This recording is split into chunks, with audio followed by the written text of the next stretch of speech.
అందరికీ నమస్కారం. మనం ఆయనకిచ్చేది ఈ సక్సెస్ తప్ప ఏమీ ఇవ్వలేం.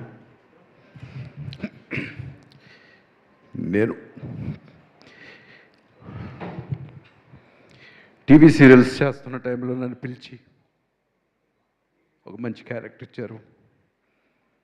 అప్పుడు నేను సీరియల్ చేస్తున్నప్పుడు అన్నపూర్ణ స్టూడియోస్లో నన్ను చూడడం, అప్పుడు అంటూ ఉండేవారు అప్పుడప్పుడు ఆయన కిరణ్ గారు, సార్ మీరు సినిమా మళ్ళీ చేయండి సార్, సినిమా నుండి వచ్చారు మళ్ళీ సీరియల్ కని, వచ్చినప్పుడు చేస్తాను, అలాగే పిలిచారు, ఇచ్చారు.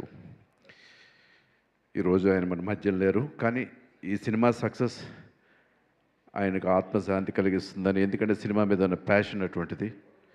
డెఫినెట్గా ఇది మంచి విజయం అందుకుని ఆయనకి ఆత్మశాంతి కలగాలని మనస్ఫూర్తిగా కోరుకుంటాను. Thank you so much.